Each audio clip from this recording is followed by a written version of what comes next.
Studio 4 Telugu news కి స్వాగతం. బులెటిన్ల ముందుగా హెడ్లైన్స్ చూద్దాం. జమ్మూ మరియు కాశ్మీర్లోని శ్రీనగర్లో జరిగిన బహిరంగ సభలో ప్రధాని శ్రీ నరేంద్ర మోదీ ప్రసంగించారు.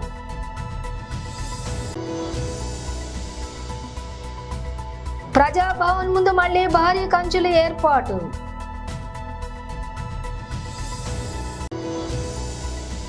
ఎస్సీ వర్గీకరణను 2011 జనాభా ప్రకారమే చేయాలని ఎస్సీ వర్గీకరణ కమిటీ మెంబర్స్.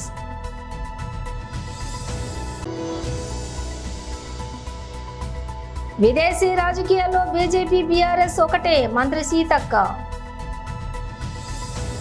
ఇక డీటెయిల్స్ చూస్తే, జమ్మూ మరియు కాశ్మీర్లోని శ్రీనగర్లో జరిగినటువంటి బహిరంగ సభలో ప్రధాని శ్రీ నరేంద్ర మోదీ ప్రసంగించారు. जम्मू कश्मीर में हम सिर्फ और सिर्फ विकास को, तेज तरक्की पर फोकस करते हुए काम कर रहे हैं. आज यहां बच्चों के लिए प्लेग्राउंड बने हैं. ये नया हब्बा कदल पुल नए रंग रूप में सामने आए.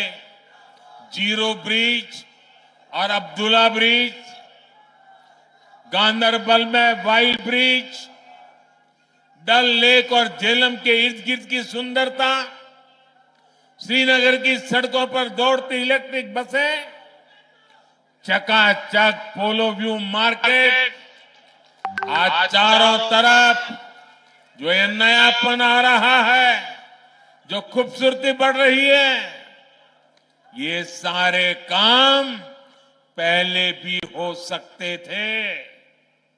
लेकिन आज जो ईंट, जो पत्थर आपके रोड, आपके घर, आपकी इमारत में बनाने में लग रहे हैं, उनसे पहले कुछ लोगों ने आलीशान महल बनते थे. साथियों, नेशनल कॉन्फ्रेंस, पीडीपी और कांग्रेस के पास बताने के लिए काम नहीं, सिर्फ और सिर्फ नाकामियां है, नाकामियां. इन लोगों ने कश्मीर को सिवाय बर्बादी के और कुछ नहीं दिया. जबकि बीजेपी गरीब, किसान, नौजवान और महिलाएं सबके लिए बहुत बड़े इरादों के साथ इलेक्शन में उतरे हैं. यहां बीजेपी सरकार बनेगी तो किसानों के खाते में 6,000 से बढ़ाकर 10,000 रुपये हर साल जमा होंगे.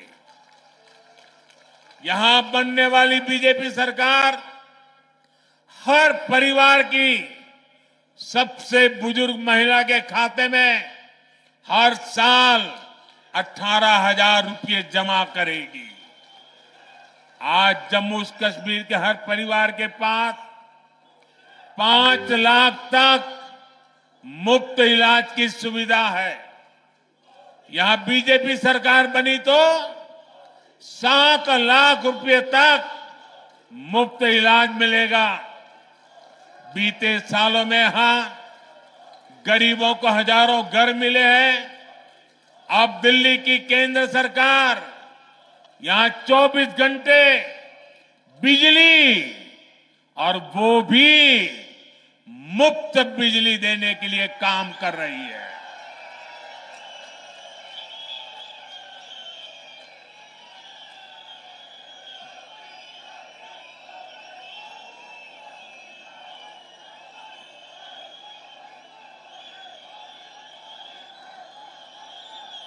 ये मुफ्त बिजली के लिए पीएम सूर्यघर मुफ्त बिजली स्कीम चल रही है. छत पर सोलर प्लांट लगाने के लिए करीब 80,000 रुपये सेंटर की सरकार हर परिवार को दे रही है. हर परिवार को 80,000. इस योजना से जुड़े हर परिवार को साल में करीब 25,000 रुपये की बचत होगी। साथियों, मुझे जानकारी मिली है कि कश्मीर के गौरव, कश्मीर के पहले आईएएस अधिकारियों में से एक श्रीमान मोहम्मद शफी पंडित जी का कल रात इंतकाल हो गया। रिटायरमेंट के बाद भी वो समाज के हित में लगातार काम करते रहे। गम की इस घड़ी में हम सभी की दुआएं उनके परिवार के साथ है। साथियों, बीजेपी जो कहती है वो 100% पूरा करती है। हमने देश की संसद में कहा है कि जम्मू कश्मीर फिर से स्टेट बनेगा और बीजेपी ही इस कमिटमेंट को पूरा करेगी। लिहाजा मेरी आपसे अपील है, 25 सितंबर को वोटिंग के सारे रिकॉर्ड टूटने चाहिए। सारे रिकॉर्ड तोड़ोगे ना, भारी मतदान करोगे ना, इतिहास में नाम दर्ज कराओगे ना, आप बीजेपी को जरूर मौका दें। बीजेपी के कैंडिडेट जमहूरियत के लिए, अमन के लिए, खुशहाली के लिए और बीजेपी ही इस कमिटमेंट को पूरा करेगी। लिहाजा मेरी आपसे अपील है, 25 सितंबर को वोटिंग के सारे रिकॉर्ड टूटने चाहिए। सारे रिकॉर्ड तोड़ोगे ना, भारी मतदान करोगे ना, इतिहास में नाम दर्ज कराओगे ना, आप बीजेपी को जरूर मौका दें। बीजेपी के कैंडिडेट जमहूरियत के लिए, अमन के लिए, खुशहाली के लिए आपके बीच में है। ప్రజాభవన్ ముందు మళ్లీ భారీ కంచెల ఏర్పాటు. రుణమాఫీ కాని రైతులు ప్రజాభవన్ ముట్టడికి పిలుపునిచ్చిన నేపథ్యంలో ప్రజాభవన్ ముందు భారీ కంచెలతో పోలీస్ సిబ్బంది సెక్యూరిటీ ఏర్పాటు చేశారు.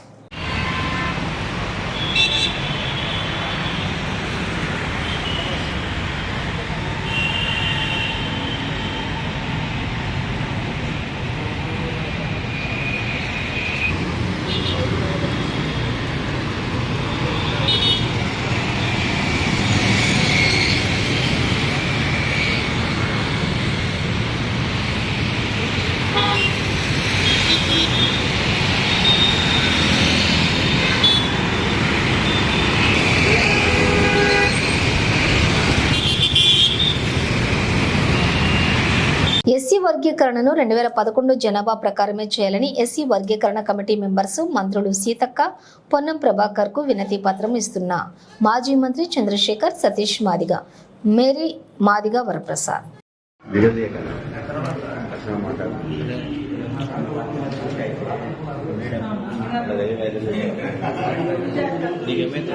విదేశీ రాజకీయాల్లో బీజేపీ, బీఆర్ఎస్ ఒకటే. బీజేపీ రాహుల్ గాంధీని టార్గెట్ చేస్తే బీఆర్ఎస్ రాజీవ్ గాంధీ విగ్రహాన్ని టార్గెట్ చేసింది. బీఆర్ఎస్ తెలంగాణ తల్లి విగ్రహంలో తెలంగాణ బిడ్డల రూపం లేదు, కేసీఆర్ బిడ్డ రూపమే ఉంది. తెలంగాణ సగటు మహిళకు ప్రతిరూపంగా ఉండేలా తెలంగాణ తల్లి విగ్రహాన్ని రూపొందించింది. సచివాలయంలో ప్రతిష్ఠిస్తాం. మంత్రి సీతక్క. బీజేపీ పుట్టుకనే విధ్వంసకరమైనటువంటి ఆలోచనతో పుట్టినటువంటి పార్టీ. ఆ రోజు ఆనాడు బ్రిటిష్ సంఖ్యలను తెంచడం కోసం మా నాయకులు గాంధీ గారు, నెహ్రూ గారు, సర్దార్ వల్లభాయ్ పటేల్ గారు ఇట్లాంటి ఎంతో మంది మహనీయులు పోరాడుతుంటే వీళ్ళ వారసుడు, వీళ్ళ ఆర్ఎస్ఎస్ నాయకుడు సవర్కర్ బ్రిటిష్ వాళ్ళతోటి కుమ్మక్కైనటువంటి నాయకుడు. ఈ రోజు దేశానికి స్వతంత్రం తెచ్చినటువంటి గాంధీ గారిని చంపినటువంటి పార్టీ వారసత్వం ఎవరిదంటే గాడ్సేల వారసత్వం ఉన్నటువంటి పార్టీ బీజేపీ పార్టీ. గాంధీ వారసత్వం ఉన్నటువంటి పార్టీ కాంగ్రెస్ పార్టీ. అందుకనే ఈ దేశము, ఈ రాష్ట్రము, ఈ ప్రజలు ఆలోచించాలి.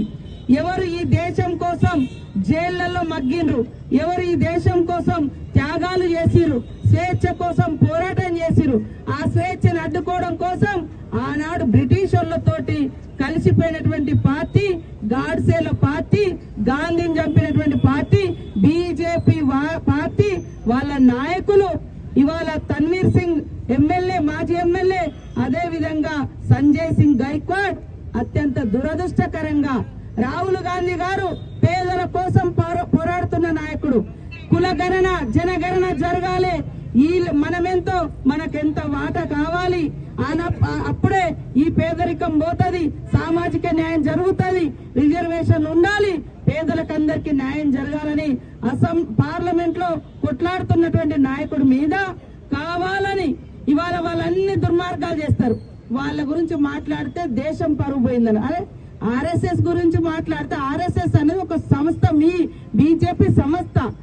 తెలంగాణలో విద్యారంగాన్ని పూర్తిగా భ్రష్టు పట్టించిన కాంగ్రెస్ సర్కార్ స్వయాన ముఖ్యమంత్రి, విద్యాశాఖ మంత్రిగా ఉన్న నిత్యం ఏదో ఒక సమస్యతో విద్యార్థులు రోడ్డెక్కాల్సిన దుస్థితి. మాకిద్దరు టీచర్లు మాత్రమే ఉన్నారంటూ రోడ్డెక్కి ఆందోళన వ్యక్తం చేసిన ఆసిఫాబాద్ ఆదర్శ పాఠశాల విద్యార్థులు 17 మందిని బదిలీ చేసి కేవలం 2 ఉపాధ్యాయులను మాత్రమే నియమించిన వైనం పైన పేద విద్యార్థుల పట్ల ఎందుకింత చిన్న చూపు? రేవంత్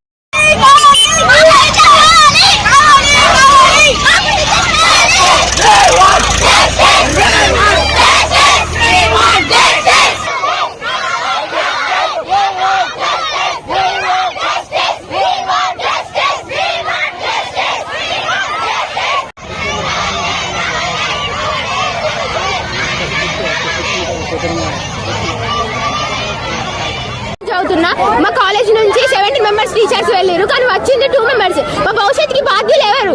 మేము ఫెయిల్ అయితే ఎవరు రెస్పాన్సిబిలిటీ? ఎవరు రెస్పాన్సిబిలిటీ? మా భవిష్యత్తుకి అసలు ఏము వచ్చింది మొత్తం 2 టీచర్సే. మాకు క్లాసెస్ కూడా జరుగుతలేవు. ఇప్పటికీ మేము 3 days వెయిట్ చేసినాం. మేము ఫెయిల్ అయితే ఎట్లా? ఎవరు బాధ్యులు?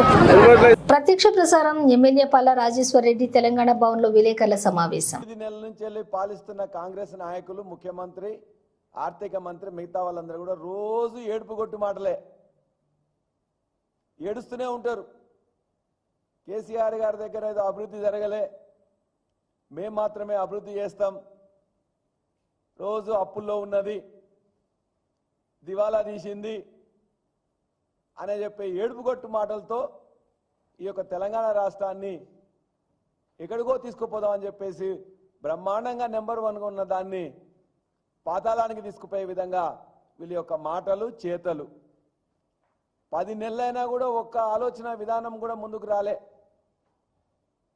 ఒక్క పాలసీ కూడా రూపొందించవల్లే, ఒక పెట్టుబడి కూడా రాలే.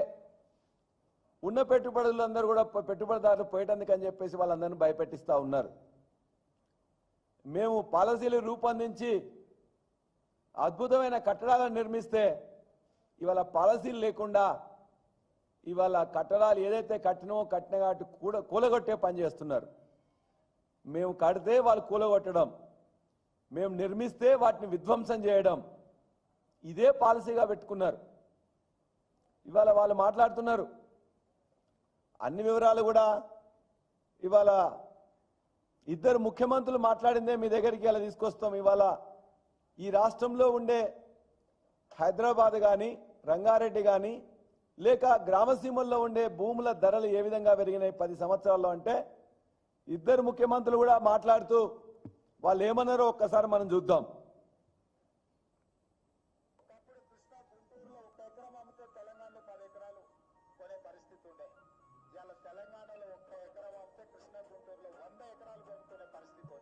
ఒకప్పుడు ఇక్కడుండే రైతాంగం 1 ఎకరా అమ్మి హైదరాబాద్ లో 4 ఎకరాలు 5 ఎకరాలు కొనేవారు. ఇప్పుడు ఇప్పుడు హైదరాబాద్ లో ఒక ఎకరా అమ్మితే ఇక్కడ 100 ఎకరాలు కొనే పరిస్థితికి వచ్చారు. ఎవరు కారణం దీనికి? మీరు చూసారు, ఇద్దరు కూడా ఈ రాష్ట్ర ముఖ్యమంత్రి ఆ రాష్ట్ర ముఖ్యమంత్రి ఒకటే మాట మాట్లాడుతున్నారు. తెలంగాణలో హైదరాబాద్లో లేకపోతే తెలంగాణలో ఒక ఎకరం అమ్మితే ఇవాళ విజయవాడలో కానీ ఆంధ్రాలో కానీ 100 ఎకరాలు కొనే విధంగా ఉన్నది అనే మాట ఇద్దరు కూడా మాట్లాడుతున్నారంటే ఆ యొక్క ఎదుగుదలకు ఎవరు కారణం? కేసీఆర్ గారి ప్రభుత్వం కాదా అని చెప్పి మేము అడుగుతున్నాం. నిన్న ఇచ్చిన దానిలో కూడా క్లియర్గా ఇలా అన్ని పేపర్లలో కూడా వచ్చింది. ఇలా నమస్తే తెలంగాణలో, ఈనాడులో, ఇతర అన్ని పేపర్లలో కూడా వాళ్ళు మొత్తం కూడా వాళ్ళు చూపించారు ఏ విధంగా ఇవాళ విభజన తర్వాత తెలంగాణ ఏ విధంగా పురోభివృద్ధి చెందింది, అభివృద్ధి చెందింది, ఏ విధంగా రాకెట్ వేగంతో దూసుకెళ్ళిందని చెప్పారు. ఇవన్నీ కూడా తెలిసి కూడా కుంభకర్ణుల్లా నిద్రపోతూ పాలసీలు నిర్మించకుండా, పాలసీలు రూపొందించకుండా మాట్లాడుతున్నారు. మేము ఒకటే చెప్పదలుచుకున్నాం, ఇవాళ తలసరి ఆదాయంలో 2014-15లో 1,24,104 రూపాయలు ఉండే కేసీఆర్ గారి ప్రభుత్వం మొదటిసారి ఏర్పడిన రోజున. ఇవాళ 3,47,299. భారతదేశంలోనే నెంబర్ 1 తలసరి ఆదాయంలో తెలంగాణ నిలబెట్టింది కేసీఆర్ గారి ప్రభుత్వం తప్ప మరొకటి కాదు. ఇవాళ దేశంలో 1,83,236 ఉంటే వృద్ధి రేటు 193.6% ఎక్కువ. భారతదేశంలో ఉండే తలసరి ఆదాయం కంటే తెలంగాణ తలసరి ఆదాయము 193.6% ఎక్కువ. ఎట్లా సాధ్యమైంది? కేసీఆర్ గారి ప్రభుత్వ విధానాల వల్ల తప్ప మరొకటి కాదు. దేశ జీడిపిలో మన వాటా 2014-15లో 3.8%. కానీ ఇలా గర్వంగా చెప్తున్నాం, ఇవాళ ఖచ్చితంగా అది 4.9% పెరిగింది. ఒక పాయింట్ పెరగడం అంటేనే చాలా ఎక్కువ. 3.8 నుండి 4.9కి కొత్త రాష్ట్రమైనా కూడా అద్భుతమైన పథకాలు తెచ్చి అద్భుతమైన పాలసీస్ వచ్చినాయి కాబట్టి ఈ జీడిపిలో మన వాటా అనేది పెరిగింది. అంతేకాకుండా జిఎస్డిపి ఆనాడు 2014-15లో 5.05 లక్షల కోట్ల విలువైనది ఉంటే ఇవాళ 14.64 లక్షల కోట్లు ఉన్నది. దరిదాపుగా ఇవాళ వృద్ధి రేటు కూడా దేశ వృద్ధి రేటు 8.4% ఉంటే మన వృద్ధి రేటు 11.4%. ఈ 10 సంవత్సరాల్లో కూడా దేశ వృద్ధి రేటు కంటే మనది 3, 4, 5, 10% పెరిగింది. అంటే తలసరి ఆదాయంలో నెంబర్ 1గా ఉన్నాం. జీడిపిలో మన రాష్ట్ర వాటాలో నెంబర్ 1గా ఉన్నాం. జిఎస్డిపిలో భారతదేశంలో తెలంగాణ రాష్ట్రం నెంబర్ 1గా ఉంది. జిఎస్డిపిలో వృద్ధి రేటులో నెంబర్గా ఉంది.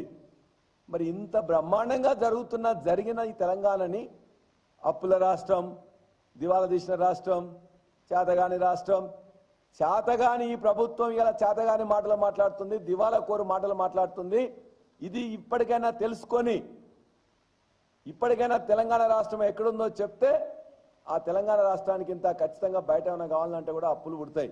ఇప్పటికే 75,000 కోట్ల అప్పులు తీసుకొచ్చిండ్రు. మీరు అప్పులు తీసుకొచ్చి ఏమైనా కట్టినరా, ఏమైనా చేసినా అంటే ఏమి చేయలే. ఉన్నదాన్ని మొత్తం కూడా రోజుకి 2 సార్లు 3 సార్లు మొత్తం కూడా హెలికాప్టర్ తీసుకోను.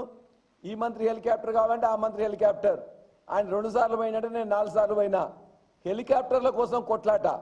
ఆ హెలికాప్టర్లు కొన్నది తెచ్చింది కూడా కేసీఆర్ గారి ప్రభుత్వం అని చెప్పి గుర్తుపెట్టుకోమంటున్నాం. ఇవాళ ఏం చేస్తున్నారు? ఖచ్చితంగా మేము చెప్తున్నాం, ఐటీ రంగంలో 3 లక్షల ఉద్యోగాలు ఉంటే ఇలా 10 లక్షల ఉద్యోగాలు అయినాయి. ఐటీ యొక్క ఏదైతే దాని మీద వచ్చే ఆనాడు 58,000 కోట్ల ఉత్పత్తుల విలువైనట్లయితే ఈ రోజున 2,50,000 కోట్ల విలువైంది. ఉద్యోగాల సంఖ్య పెరిగింది. చెన్నై వేదికగా బంగ్లాదేశ్ తో జరుగుతున్న తొలి టెస్ట్ లో టాస్ ఓడి మొదటి బ్యాటింగ్ ప్రారంభించిన భారత జట్టు ఆదిలోనే గట్టి ఎదురు దెబ్బ తగిలింది. ఆ భారత జట్టుకు సారథి రోహిత్ శర్మ, శుభ్మన్ గిల్, విరాట్ కోహ్లీ వరుసగా పెవిలియన్ చేరారు. దీంతో కేవలం 34 రన్కే రోహిత్ సేన కీలకమైన 3 వికెట్లు కోల్పోయి పేకల్లోతు కష్టాల్లో పడిపోయింది. ఇలాంటి పరిస్థితిలో ఓపెనర్ యశస్వి జైస్వాల్, రిషబ్ పంత్ ఇన్నింగ్స్ ను చక్కదిద్దే ప్రయత్నం చేశారు. అయితే యశస్వి క్రీజ్ లో పాతుకుపోయినప్పటికీ అయినప్పటికీ పంత్ 39 మాత్రం పెవిలియన్ చేరాడు. ఈ క్రమంలోనే పంత్ క్రీజులో ఉన్నప్పుడు అతడి కాన్సంట్రేషన్ అంతా దెబ్బతీయాలనే ఉద్దేశంతో బంగ్లా వికెట్ కీపర్ లిట్టన్ దాస్ గొడవకు దిగాడు. అసలు ఏం జరిగిందంటే బంగ్లాదేశ్ బౌలర్ టస్కిన్ అహ్మద్ వేసిన ఇన్నింగ్స్ 16వ ఓవర్లో ఈ వివాదం చోటు చేసుకుంది. ఫీల్డర్ త్రో విసిరిన బంతి పంత్ పాడ్కు తగిలి మిడ్ వికెట్ వైపు వెళ్ళింది. దీంతో పంత్ ఎక్స్ట్రా పరుగు కోసం ప్రయత్నించాడు. కానీ ఎస్ఎస్బి నో చెప్పడంతో తిరిగి క్రీజులోకి వచ్చేశాడు పంత్. అయితే బంగ్లా కీపర్ లిట్టన్ దాస్ మాత్రం దానికి పరుగు ఎలా తీస్తావు అంటూ పంత్తో ఏదో చెప్పబోయాడు. దాంతో మనోడు అతనికి గట్టి కౌంటర్ ఇచ్చాడు. మరి బాల్ వికెట్లకు తగిలేలా విసిరాలి కదా, నన్నెందుకు కొడుతున్నారు అంటూ పంత్ రివర్స్ కౌంట్ వేశాడు. అలా కొద్దిసేపు ఇద్దరి మధ్య కాసేపు వాగ్వాదం చోటు చేసుకుంది. వారి మాటలు స్టంప్లోని మైక్లలో రికార్డ్ అయ్యాయి. BRS Peddi Sudarshan Reddy house arrest. నర్సంపేటలో నేడు పలు అభివృద్ధి కార్యక్రమాల్లో పాల్గొనున్న మంత్రులు పొంగులేటి శ్రీనివాసరెడ్డి, దామోదర రాజనరసింహ మంత్రులను అడ్డుకుంటారనే నెపంతో మాజీ ఎమ్మెల్యే పెద్ది సుదర్శన్ రెడ్డిని హౌస్ అరెస్ట్ చేసిన పోలీసులు.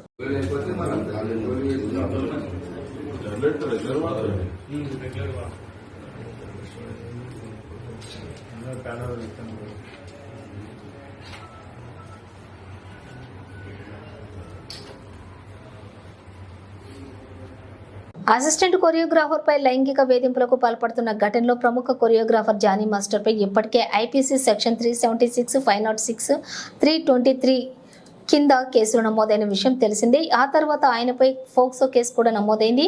ఈ నేపథ్యంలోనే జానీ మాస్టర్ కోసం గాలింపు ముమ్మరం చేసిన రాజేంద్రనగర్ ఎస్ఓటీ పోలీసుల బృందం ఎట్టకేలకు ఆయనను బెంగళూరులోని అదుపులోకి తీసుకున్నట్లుగా సమాచారం.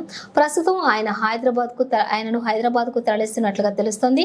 అనంతరం నేరుగా ఉప్పరపల్లి కోర్టులో హాజరుపరిచే అవకాశం ఉంది. రుణమాఫీ కాలేదన్న ఆవేదనతో రైతులందరూ సంఘటితమై చలో ప్రజాభవన్కు పిలుపునిస్తే కాంగ్రెస్ ప్రభుత్వానికి వణుకు పుట్టించింది.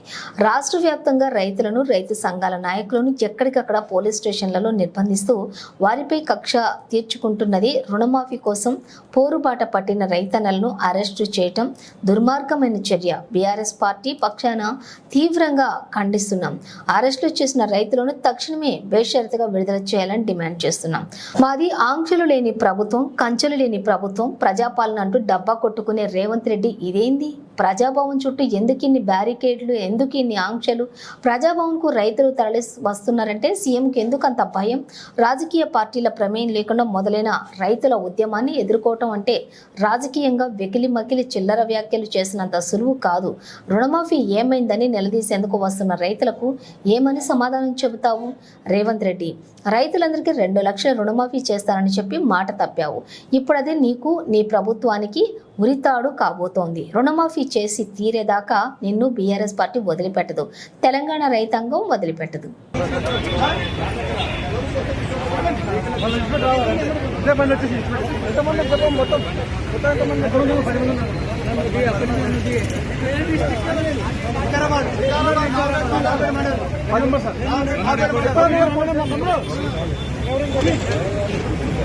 బులెటిన్ ముగించే ముందు హెడ్లైన్స్ మరోసారి. జమ్మూ మరియు కాశ్మీర్లోని శ్రీనగర్లో జరిగిన బహిరంగ సభలో ప్రధాని శ్రీ నరేంద్ర మోదీ ప్రసంగించారు.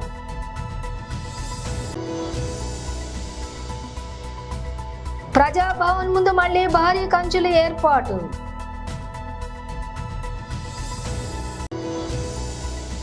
ఎస్సీ వర్గీకరణను 2011 జనాభా ప్రకారమే చేయాలని ఎస్సీ వర్గీకరణ కమిటీ మెంబర్స్.